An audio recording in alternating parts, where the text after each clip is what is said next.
todos com a paz do Senhor Jesus Cristo, amém? Amém. Aleluia.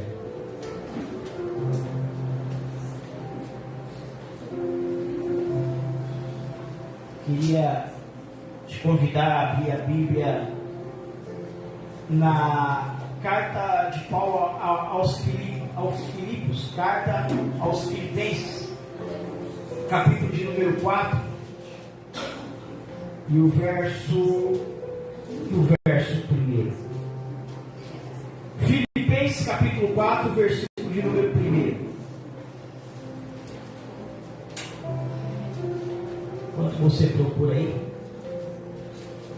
queria desde já agradecer a todos, né, pela surpresa. Eu não estava no grupo da surpresa, mas eu estava agilizando, né, para ele não deixar a bispa saber, mas eu também não sabia que a surpresa era para levar. Então, quando eu cheguei aqui também foi uma outra surpresa. Eu quero agradecer a cada um. Deus abençoe a todos. Só quero falar que vocês erraram. No 42 ali era para colocar o 31. Vocês erraram ali. O da bispa está certo, tá, bispa? Não. Tá não? Errado também? Não, café.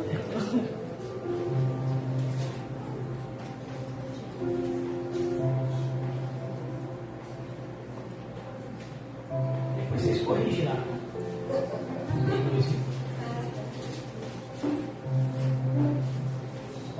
Irmãos, hoje nós vamos fazer mais o início de renúncia na área de libertação. São 5 domingos e hoje nós vamos falar sobre a resistência ao ministério de libertação dentro de nós. Por que nós resistimos, né? Por que nós temos essa resistência quando a libertação não se trata de impor as mãos e expulsar demônio, mas se trata de trabalhar aqui dentro? Porque a verdadeira libertação ela começa aqui dentro de nós. Então, eu queria falar um pouquinho sobre isso e acabei orando a Deus e pedindo a Deus uma palavra, e nós vamos hoje meditar um pouquinho na carta de Paulo aos Filipos, capítulo 4, verso 1 em diante. Aquele que nos assiste pela live também, eu quero desde já cumprimentá-lo com a paz do Senhor Jesus Cristo. Que Deus abençoe a sua vida também, e que essa palavra ela venha alcançar o teu coração em nome de Jesus. Amém? Acompanhe comigo. Portanto, meus amados e muito queridos irmãos, minha alegria e coroa estai assim firmes no Senhor.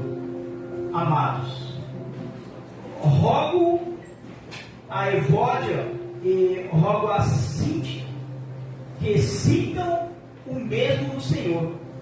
Peço-te também a ti, meu verdadeiro companheiro, que ajudes essas mulheres que trabalharam comigo no Evangelho, e com Clemente e com os outros cooperadores, cujos nomes estão no livro da vida.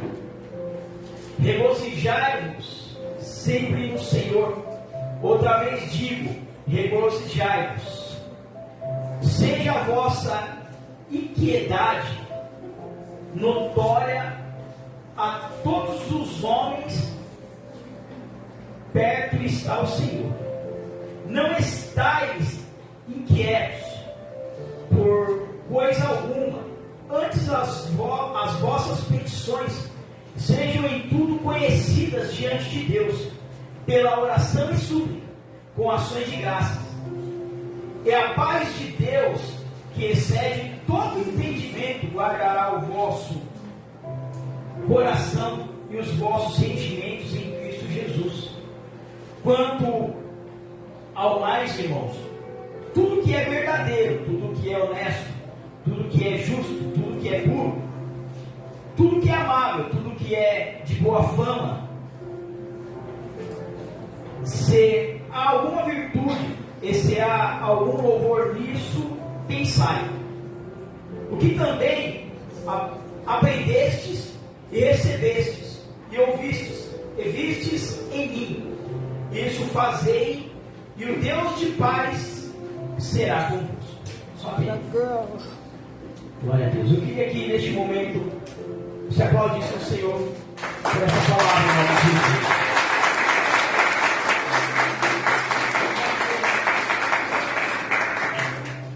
Jesus. Paulo, ele começa a escrever uma epístola direcionada a uma igreja situada na cidade de Filipos. E diante dessa carta, Paulo ele fala sobre um problema no capítulo 4, um problema que aquela igreja está vivendo, irmãos. Um problema que tem que com urgência ser resolvido no mundo espiritual e no mundo físico. E o que Paulo faz? Paulo escreve essa carta direcionada a líderes, pedindo com urgência para que venha tratar daquelas pessoas nessa área aqui, ó. A área do sentimento, a área do caráter. Por quê? Porque pregar bênção é muito fácil, pregar que Deus vai dar vitória é muito fácil. Aqueles que já estão um certo tempo dentro da igreja, você falar sobre a grande festa que há nos céus, e que haverá uma festa maior quando a igreja for recolhida pelo dono da casa, é muito fácil, irmãos. Agora, o que Paulo queria que fosse focado dentro daquele ministério? Um certo tipo de idolatria, que não se trata de uma idolatria por imagens, porque quando a gente fala sobre idolatria, automaticamente o que vem na sua mente? Adorar imagens, né? De esculturas. Mas a idolatria, quando Paulo escreve essa carta, a idolatria ela vai além de adorar imagens de esculturas. A idolatria ela vai além da gente se prostrar o nosso joelho diante de uma imagem. Porque às vezes a gente começa a apontar uma pessoa, começa a julgar uma pessoa, começa a criticar um ministério, uma placa ou uma religião, porque nós associamos que aquela religião, aquela igreja é um povo idólatra. Por quê? Porque se prostra diante de imagens. Porque seus joelhos estão dobrados diante de imagens. Só que Paulo nessa carta ele não fala de joelhos dobrados, ele fala de coração curvado. Paulo ele fala de coração prostrado. Paulo ele fala de pessoas que vieram do mundo porque curvavam seu coração diante dos seus deleites, diante dos seus prazeres, e agora estão dentro da igreja cometendo o mesmo problema, o mesmo pecado. Estão ainda se prostrando o seu coração diante dos seus prazeres, diante dos seus desejos. E talvez, irmãos, esse é o maior problema da igreja hoje. Talvez hoje o maior problema meu, o maior problema seu, é que nós não nos prostramos mais diante de imagens. Não colocamos o nosso joelho diante do chão, na frente de uma imagem. Mas o nosso joelho espiritual às vezes está prostrado diante daquilo que nós queremos, daquilo que não Deus quer, mas nós queremos. Os nossos joelhos espirituais estão prostrados diante dos nossos deleites, diante dos nossos prazeres, aquilo que ainda não abandonamos diante da religião que nos leva aos céus. Qual que é a religião que nos leva aos céus? Cristo Jesus. Jesus disse assim: vocês querem verdadeiramente ser religiosos? Sejam como eu. O que Jesus estava querendo dizer? Jesus estava querendo dizer: cuide dos órfãos, das viúvas, dos necessitados, dos estrangeiros, e não pequeis, mas cumprir toda a lei. Isso para Jesus é ser religioso. Um verdadeiro religioso que vai para os céus. E se nós queremos ser religiosos, como nós pregamos, nós temos que entender essa mensagem de Jesus Cristo. Nós temos que parar de nos comportar como pessoas que se comportavam quando estavam no mundo. Porque se comportar como um servo de Deus em cima do altar é fácil. Sabe qual é o meu maior desafio? Me comportar como servo de Deus lá fora. O meu desafio não está se comportar como crente aqui em cima. Aqui em cima simplesmente eu coloco uma gravata, um sapato social, uma calça social, preparo uma mensagem impactante e mostro que eu sou crente. É, Deus. E daqui para baixo? Qual é o meu comportamento daqui para baixo? Qual é o teu comportamento dessa porta para fora? Qual é o meu comportamento dessa porta para fora? Então Paulo nada mais está dizendo dentro dessa carta que isso. Ajude essas mulheres que serviram o Evangelho junto comigo. Essas mulheres que quando caminhavam comigo, elas estavam caminhando bem, agora elas já não estão conseguindo se comportar da maneira que se comportava quando estava fazendo a obra. Eram pessoas que outra hora estavam se comportando de uma maneira correta dentro da palavra. E agora chega a notícia a Paulo. Paulo, aquele povo parece estar desviado, aquele povo parece que esqueceu todo o treinamento, todo o ensinamento. Tudo que eles aprenderam dentro da palavra, eles não praticam mais. Eles sobem no altar, pregam bonito, mas lá fora é diferente. Paulo, o povo na hora do culto, eles ensinam que é uma beleza, mas chega lá fora, o ensinamento que deveria servir para todos só serve para nós, para eles não serve. Porque o que eles ensinaram, eles mesmos não praticam. E Paulo se incomoda, irmãos, com o comportamento da igreja de Filipos. E aí Paulo começa. Paulo diz, ele já começa de uma forma sobrenatural. Olha o que ele diz. Portanto, meus amados e meus queridos irmãos, minha alegria e coroa está assim firmes no Senhor. Sabe qual que é a alegria de Paulo? Ele está firme no Senhor. Sabe qual muitas das vezes é a minha alegria? É estar fora daquilo que agrada a Deus. Sabe o que é muitas das vezes a alegria nossa, que somos a igreja do Senhor? É fazer aquilo que a Bíblia proíbe. Quantas das vezes não produz alegria no nosso coração transgredir a lei de Deus, fazer algo que fere o coração de Deus? Quantas pessoas dentro da igreja não preferem se embriagar e ficar alegre com a bebida, com o efeito do álcool, com o efeito da droga lícita e ilícita, mas não preferem se alegrar no Senhor? Mas Paulo diz, a minha alegria é no Senhor. Qual é a sua alegria?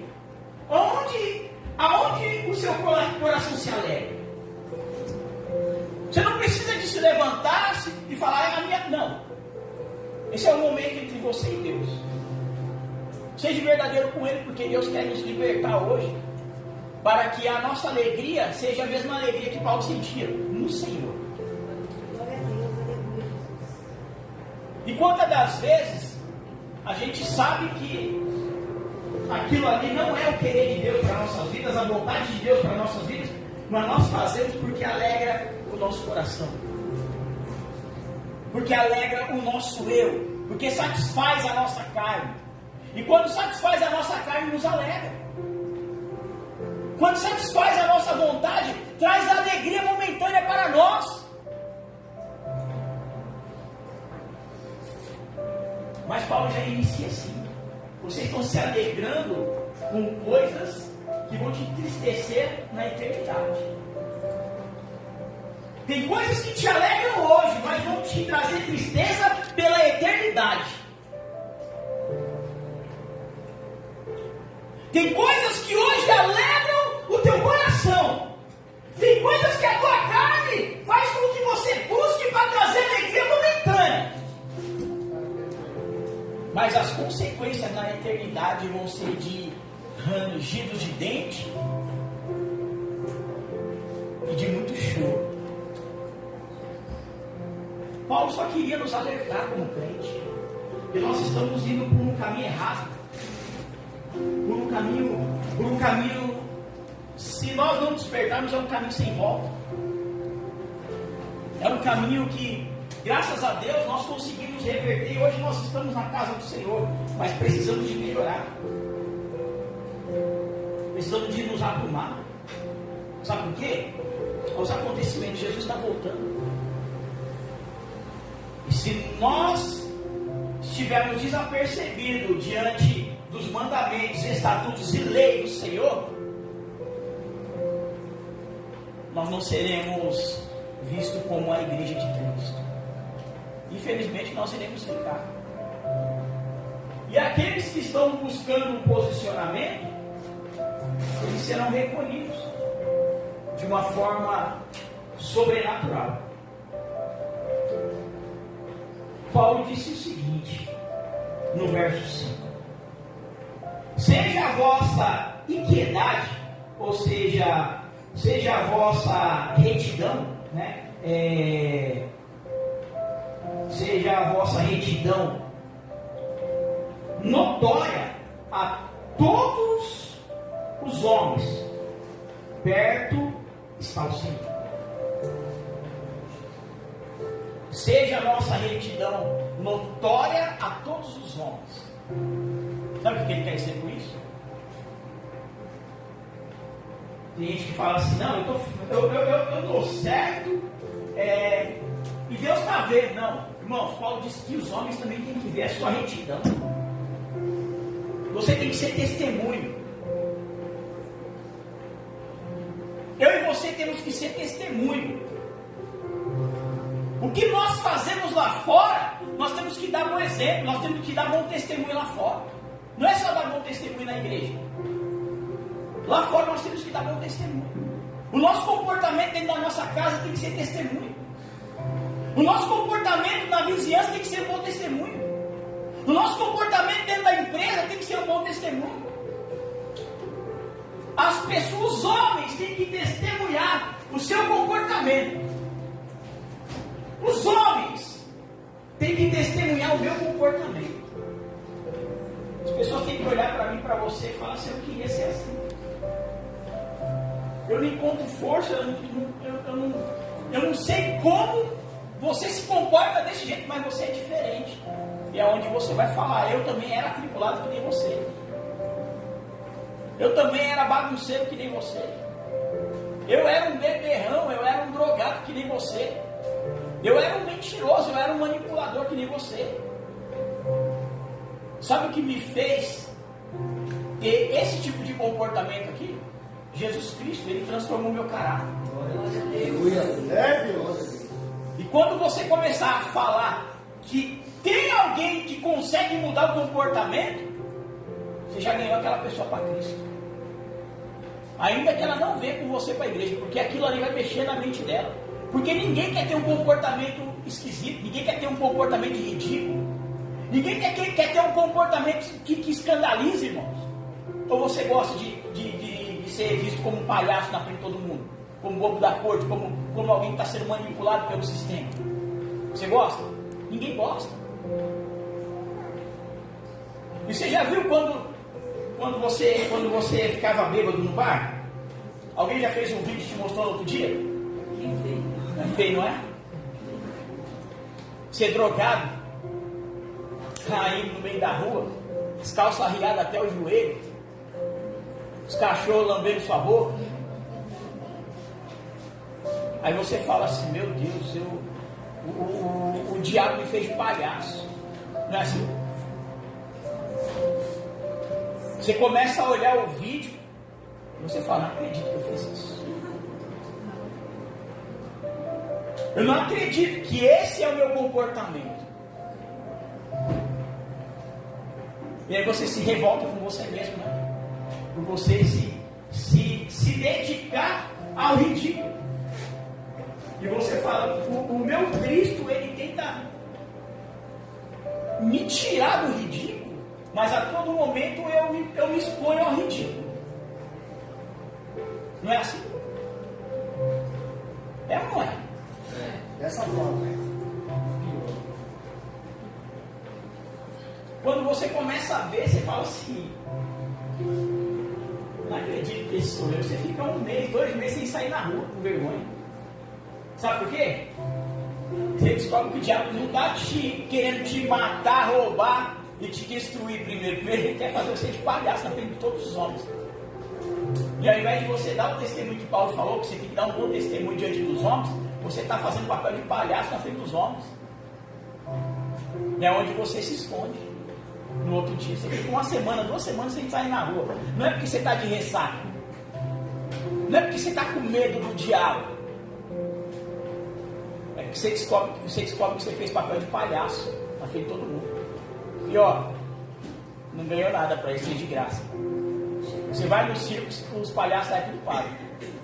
E você fez papel de palhaço de graça. Você está entendendo, irmão? O que Paulo está dizendo para mim, para você? Para de fazer papel de palhaço. Fazer o que o diabo quer fazer papel de palhaço é se expor para os outros. Fazer a vontade do diabo é ficar fazendo um papel de ridículo na frente dos outros. Ao invés de eu dar um bom testemunho, eu estou fazendo que os outros estão tirando sarro de mim. Os outros me abraçam, me beijam, falam que me ama, dá tapinha nas costas. Quando eu viro as costas, os caras dão risada na minha cara. Fala aí, eu estava loucão ontem. Estava fazendo um papel de ridículo, de palhaço na frente de todo mundo. Os caras ficam tirando barato da minha cara. Não é assim? Ah, mas eu não bebo mais, não uso mais droga. Mas qual é o papel de palhaço que você continua fazendo? O que você continua fazendo que a Bíblia diz que não é para você fazer e você continua a insistir? Verso de número 8. Quanto ao mais, irmãos, tudo que é verdadeiro, tudo que é honesto, tudo que é justo, tudo que é puro, amável, de boa fama,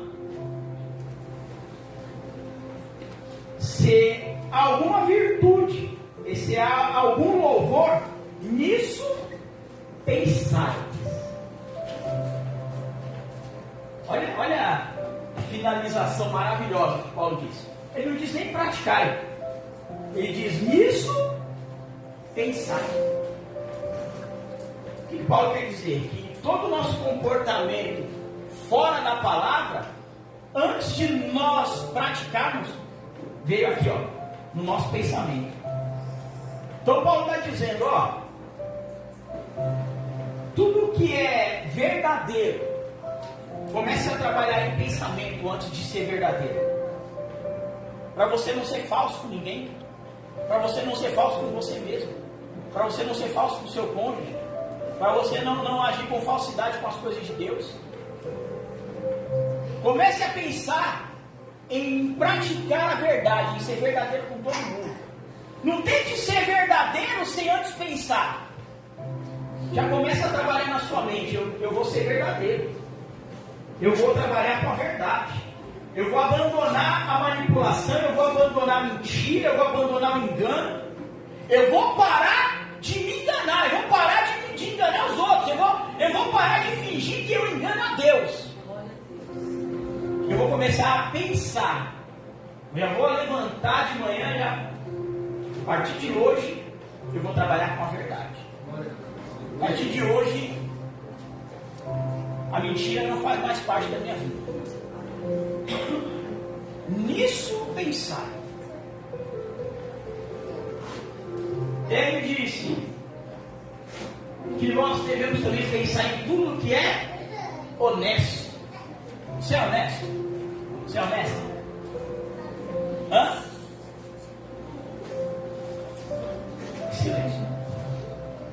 Porque a honestidade, ela vai além de você falar sobre finanças, dívidas, dinheiro. A honestidade, ela vai além de dívida. A honestidade é um princípio que começa em você agir com verdade com você mesmo. Você é honesto com você mesmo?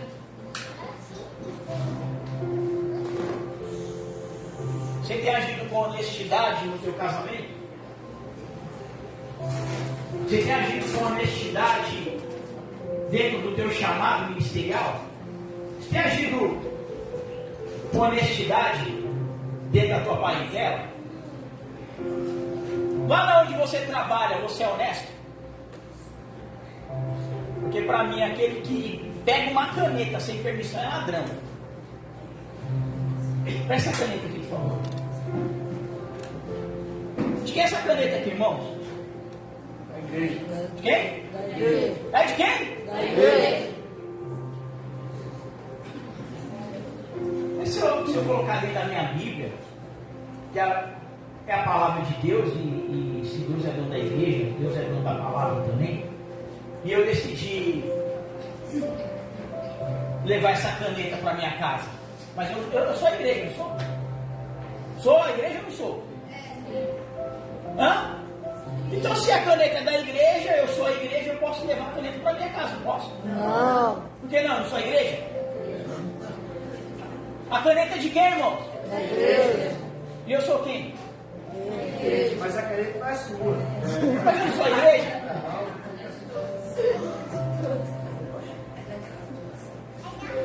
É isso, a igreja, a caneta é minha agora. A caneta é da igreja.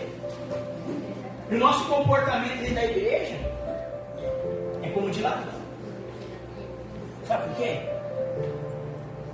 Porque a gente acha que tudo que está dentro da igreja é da igreja. Tudo que está dentro da igreja é da igreja, eu sou da igreja. Então eu vou levar para minha casa, eu não vou justificar. E vou levar. E a gente vê que não tem uma punição da parte de Deus. Deus não fulminou minha vida que nem fez com Ananias e Safira, né? O que eu faço? Amanhã eu levo outra. Sabe por quê? Porque eu sou a igreja. Chega um certo dia de culto que não tem da caixa de caneta que foi comprado para nós usufruirmos aqui dentro da igreja, todo mundo em conjunto, em comunhão, em união. Chega um certo dia que nós estamos começando a usar os lápis das crianças. Por quê? Porque o bonito aqui que é a igreja já tem a caixa fechada de caneta lá dentro da casa dele. Tudo isso por quê? Porque eu sou a igreja.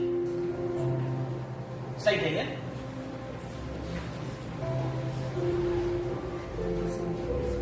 E esse comportamento que nós temos dentro da igreja, irmão, só mostra para nós mesmos o quanto nós precisamos de entender essa palavra. O quanto Paulo estava certo que a nossa mente só trabalha para o mal. E nós temos que exigir que a nossa mente trabalhe para as coisas de Deus, para as coisas boas. Paulo diz: dispensai, seja honesto. A sua mente vai falar: não seja honesto, pode levar, ninguém não vai dar nada, não tem problema. Aí chega na empresa, você não preparou a sua mente e falou assim: eu tenho que ser honesto. O que vai acontecer? Tem uma outra caneta lá agora na mesa da sua empresa, o que você vai fazer? Você vai pegar também. Sabe por quê? Você não está preparando a sua mente naquilo que Paulo está dizendo. Nisso pensar e seja honesto. Todas as vezes que você tiver desejo ou não tiver desejo de pegar aquilo que não é seu, pensar nisso, seja honesto. Independente se o desejo veio ou não, pense nisso, tem que ser honesto. Quem pegou foi fulano, mas você já coloca na sua mente: eu tenho que ser honesto, ele quer levar, deixa ele levar. Eu tenho que ser honesto. Nisso pensais. O que mais que Paulo disse? Que fechei a Bíblia. O que mais que Paulo disse nisso pensais? Pensai no que é justo.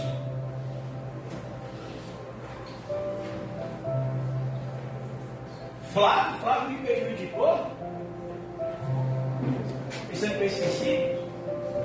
Agora deixa o pau quebrar para cima dele. Não vou nem muito bem. Eu sei a verdade, eu poderia lá até amenizar, mas no dia ele não me prejudicou. Agora deixa o pau quebrar do lado dele. Mas a Bíblia diz: pense em ser justo.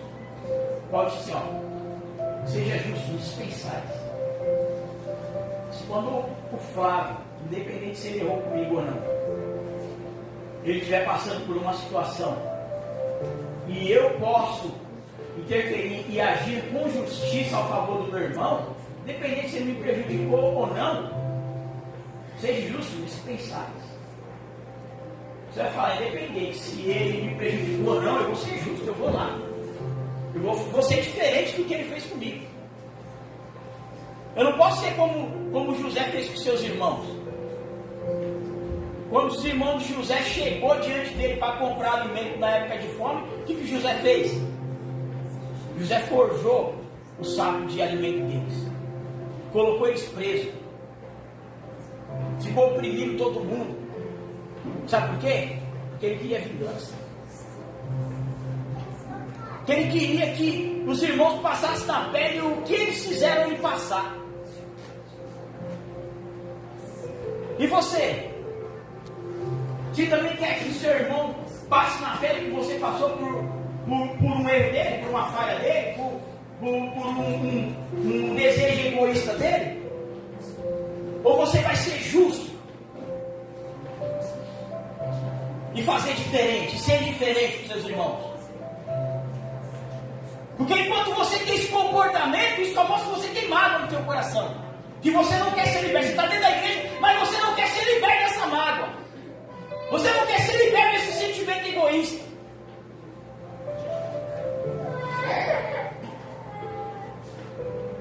Porque José só foi entender o que Deus queria com ele quando levou os irmãos lá no final da proposta. Porque todavia José queria oprimir seus irmãos. Isso era algo que estava guardado aqui dentro.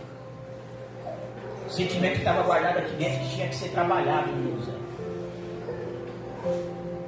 E aí?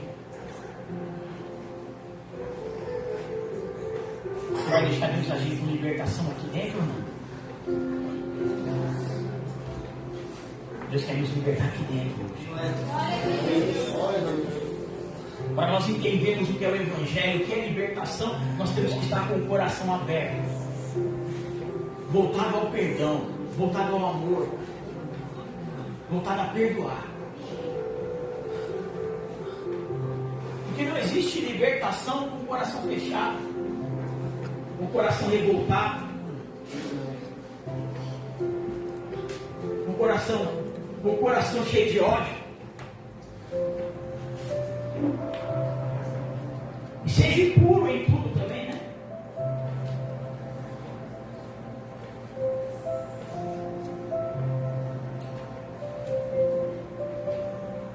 A única forma de nós sermos purificados é quando nós decidimos ser obedientes à palavra. Porque a palavra, ela nos traz pureza, ela limpa a nossa alma. Quando nós entendemos o que é perdoar, o que é liberar perdão, o que é ter um coração voltado ao perdão, Deus começa a limpar a sujeira que existe aqui dentro. Em tudo seja puro. Pensa nisso.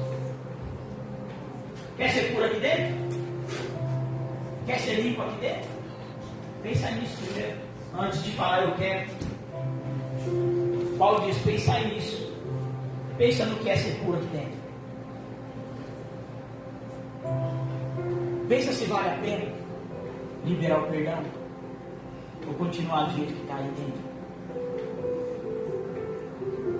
Mas mesmo você não sabe o que meu irmão fez comigo, o que minha irmã fez comigo, o que meus pais fizeram comigo, o que meus filhos já fizeram comigo.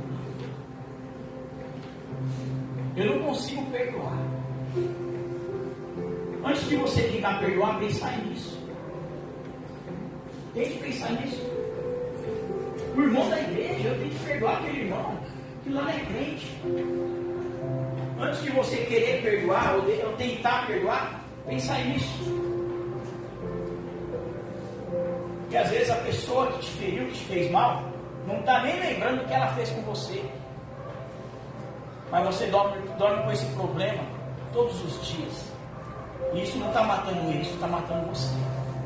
Isso não está tirando ele da presença, está tirando você. Isso não está fazendo com que ele se torne menos espiritual, isso está fazendo com que você se torne menos espiritual. Isso não está levando ele fora da presença de Deus quando ele dobra o joelho, isso está levando você fora da presença. Isso não está impedindo ele de crescer, ele está crescendo. Quem não está crescendo é você. Quem parou na vida foi você. Quem parou naquele momento foi ele que te feriu, foi você que foi ferido. Jesus conta uma parábola que havia um homem caminhando sobre o deserto e os salteadores vai de encontro a ele e saqueiam ele, roubam ele, ferem ele e deixam ele jogado no meio do caminho. Irmãos, quem ficou parado no meio do caminho? Quem feriu ou quem foi ferido? Foi ferido. Está entendendo? Quem para no meio do caminho? Quem que não consegue mais prosseguir? Não é quem feriu, é quem foi ferido. Está entendendo por que a tua vida não anda? Está entendendo por que você parou no meio do caminho, você não prospera mais, você não progride mais, você não é mais aquela pessoa espiritual, porque você está ferido. Porque aquele que feriu, ele feriu, ele saqueou, ele roubou e ó, seguiu o seu caminho. Vida que segue. Sabe quem deixou de prosseguir? O ferido. Foi o ferido. Ei, sabe quem parou de crescer com Deus? Foi o ferido. Sabe quem parou de evoluir? Foi o ferido. Sabe quem parou de prosperar financeiramente? Foi o ferido. Sabe quem parou de liberar perdão no casamento? Foi o ferido.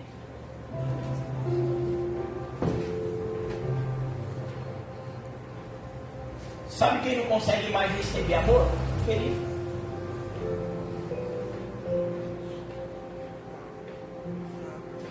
Não é o que feriu. O que feriu seguiu o seu caminho. Quem parou no meio do caminho foi o ferido. Sabe quando o ferido saiu daquela situação? Quando ele se permitiu ser curado.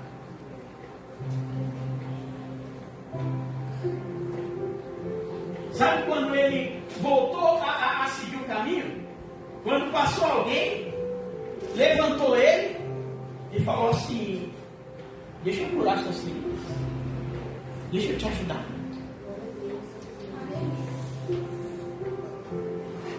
E se ele rejeita a ajuda, ele ia continuar no meio do caminho ferido, parado, ferido. Mas quando ele estende a mão e fala: me levanta, eu quero ser curado, eu preciso de sair dessa situação, eu não posso parar nesse caminho, eu tenho que continuar a minha caminhada, eu tenho que prosseguir.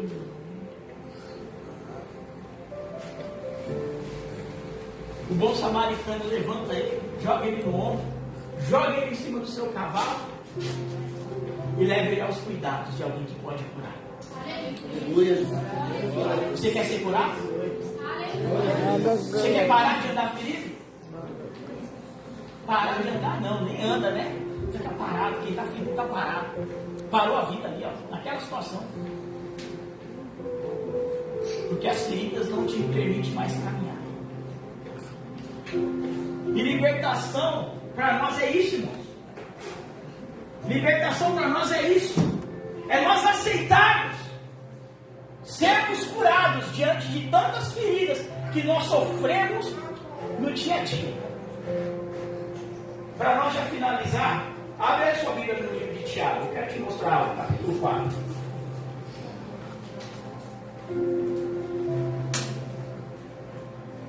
Tiago capítulo 4, verso 1 até o 4. Procura aí. De onde vêm as guerras e pelejas entre vós? Porventura não vem disso, a saber, dos vossos deleites que nos vossos membros guerrear,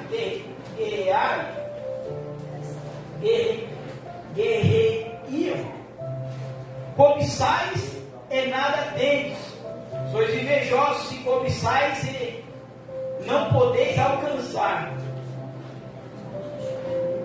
combateis e guerreais e nada tendes, porque não pedis, pedis e não recebeis, porque pedis mal, para o gastardes em vossos deleites. Adúlteros e adúlteras, não sabeis vós que a amizade do mundo é inimizade contra Deus? Portanto, qualquer que quiser ser amigo do mundo, constituir-se inimigo de Deus.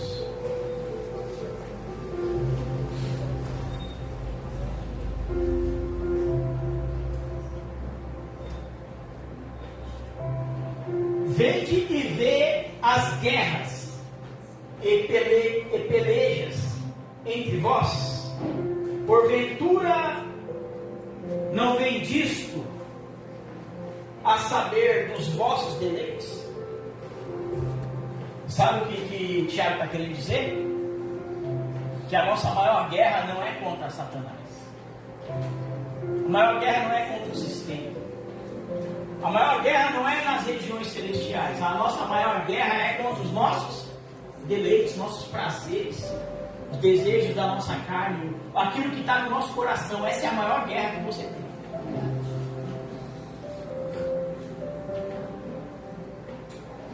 Porque nós acabamos cedendo aos deleites da carne, aos prazeres da carne. E essa é a nossa maior guerra. E aí nós pedimos mal, recebemos mal. Por quê? Porque nós entendemos que o plano perfeito para a nossa vida não é aquilo que Deus quer, mas aquilo que o nosso coração deseja. Quantas das vezes você saiu do plano de Deus e foi para o seu plano? Quantas das vezes Deus te deu uma direção e você tomou a sua direção? Quantas das vezes Deus colocou para você fazer a vontade dele, mas você fez a sua?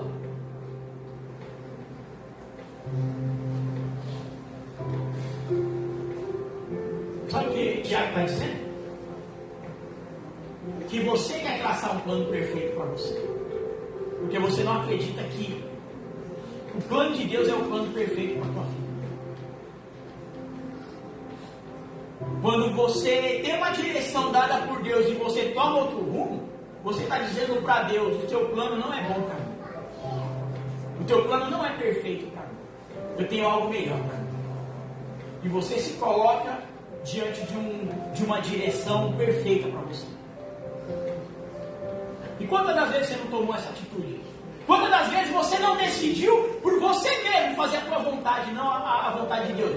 Mas toda noite você ora que todavia seja feita a tua vontade. Mas na prática não funciona assim, porque na prática todavia seja feita a tua e não a dele.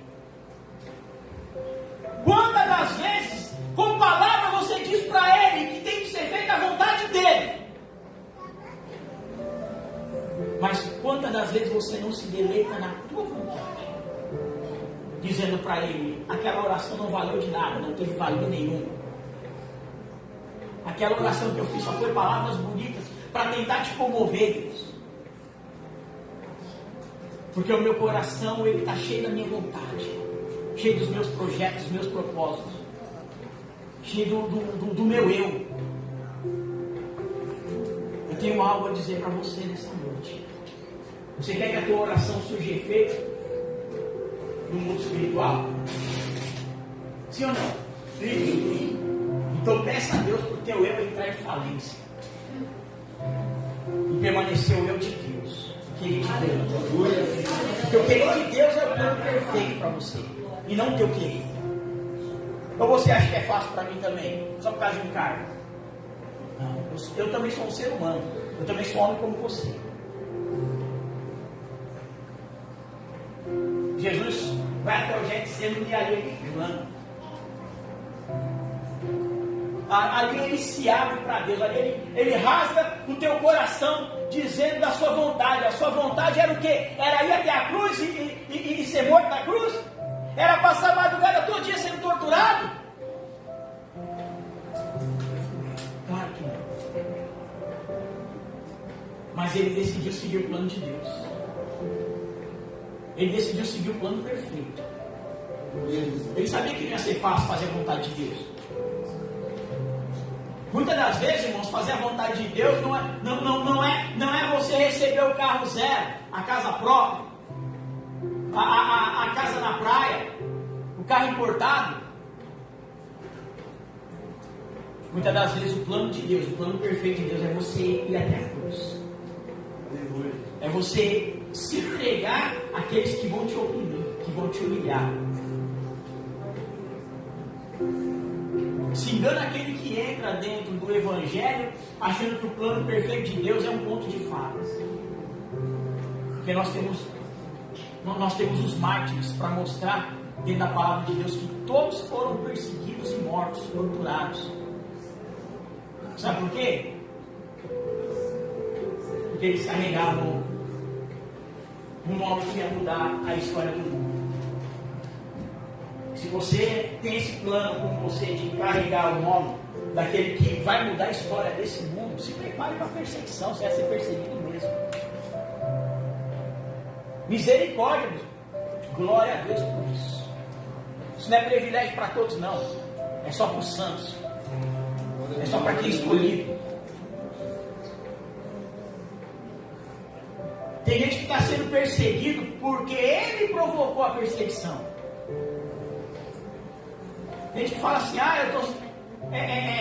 bate em todo mundo, fala mal de todo mundo, expõe a vida de todo mundo, e depois fala assim, eu estou sendo perseguido pelo Evangelho. Mentira. Você está sendo perseguido porque você é perseguidor. Você fala dos outros. Isso não é ser perseguido pelo Evangelho. Você está semeando perseguição para você. Você quer ser perseguido pelo Evangelho? Prega Jesus. Se você for perseguido, você está sendo perseguido por causa da palavra.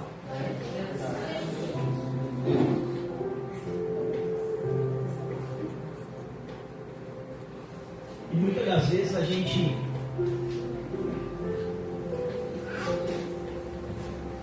quer colocar a culpa no diabo. Não, é o diabo que... Não, você preparou tudo isso. Porque Tiago disse que o maior problema espiritual, a maior afronta espiritual está dentro de você. É verdade. Está dentro de mim e de você. O diabo, eu acho que ele não interfere nesse plano de perseguição nem 50%. Porque a partir do momento que você se posiciona, que eu me posiciono, o diabo ele não tem mais acesso e nem legalidade. Então, se você quer entender o que é libertação, começa a trabalhar na tua mente, pensar nisso. Para mim ser liberto, eu tenho que primeiro liberar perdão. Será que eu estou disposto a liberar perdão? Será que eu estou disposto a perdoar? Independente se você errou ou se a pessoa errou.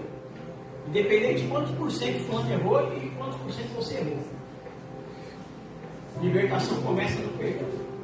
Amém? Amém. Eu agradeço a oportunidade. Eu queria que você aplaudisse para nós.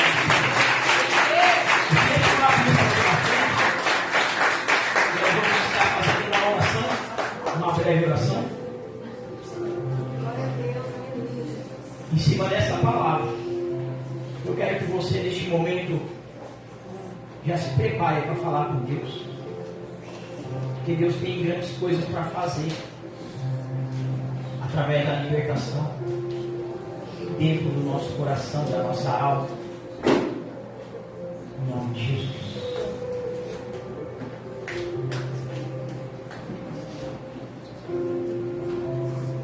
Glória a Deus. Amém, igreja? Amém. Eu gosto dessa palavra aí, deu glória a Deus. Aleluia. Nós vamos fazer uma oração O nome dessa oração é oração para a luta pelo reavivamento. Amém? Você se sentir à vontade de ficar de joelhos, ficar de pé, ficar sentado, da melhor forma que você quiser para falar com o Senhor. Durante a oração, caso você se sinta mal, nos procure no final do culto em nome do Senhor Jesus. Nós vamos verbalizar, irmãos. Eu vou falar essa oração e você vai repetir ela em voz alta. Amém? Glória a Deus. Diga assim: Pai Celestial, eu te louvo pela graça que recebi através do Senhor Jesus Cristo. Eu me regozijo na vitória que tu me forneceste para viver acima do pecado e do fracasso.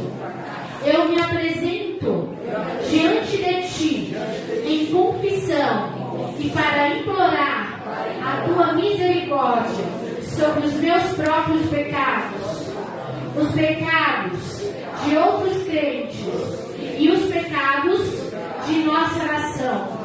Nossa nação está diante de ti, merecendo a tua ira e a tua justiça.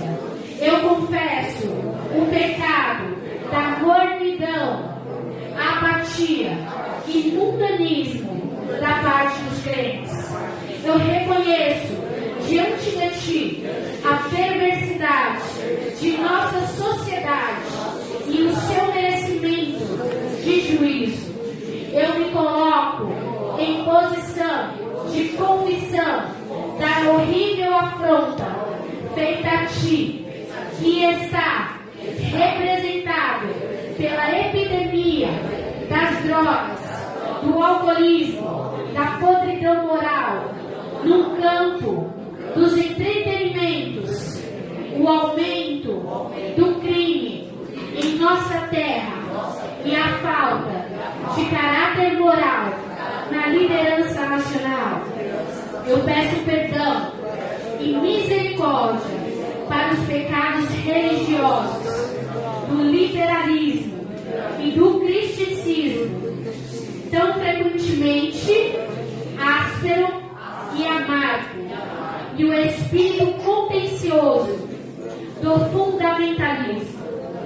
Eu me entristeço contigo diante do horrível aumento do interesse pelo ocultismo e a descarada adoração de Satanás por pessoas malignas e enganadas.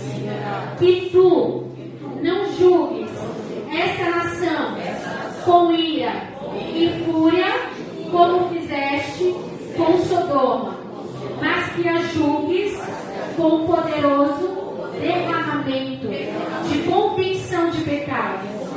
Que os pecadores gemam sob o peso de sua culpa, até que as pessoas gritem como no Pentecoste: que faremos? Eu louvo o teu santo nome, porque tenho medida suficiente de graça através da pessoa e obra do Senhor Jesus Cristo para atender a este grito. Eu coloco o sangue da cruz e o poder da ressurreição contra os pecados deprimentes e a rebeldia dos corações dos homens contra Deus. Eu confio no Espírito Santo para nos conduzir e preparar e levar a todos o reavivamento. Eu reconheço que Satanás e o reino das trevas, sobre o qual ele reina, conspirou e armou planos contra o reavivamento com esforços incontáveis. Satanás edificou o seu reino cuidadosamente para se opor a tudo o que é santo e bom.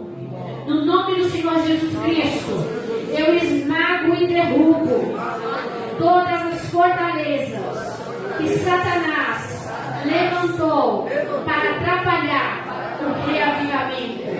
Eu coloco toda a poderosa vitória da cruz e da ressurreição do Senhor Jesus Cristo, diretamente contra os planos de Satanás de atrapalhar o reavivamento. Eu derrubo as fortalezas de falta de oração e do relaxamento com a palavra de Deus. Eu reivindico para o Senhor Jesus Cristo o terreno que Satanás está reivindicando como um meio de impedir o reavivamento. E afirmo que os planos de Satanás foram completamente derrotados através da cruz e da ressurreição de Jesus Cristo.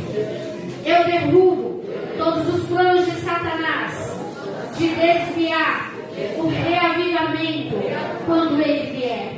Eu invoco o Espírito Santo para garantir sabedoria e discernimento aos líderes do reavivamento que foram escolhidos por ti para a liderança. Que este reavivamento pelo qual estou orando seja maior que qualquer outro que tenha havido antes. Que ele sirva de purificação da igreja e a prepare para a vinda do nosso Senhor.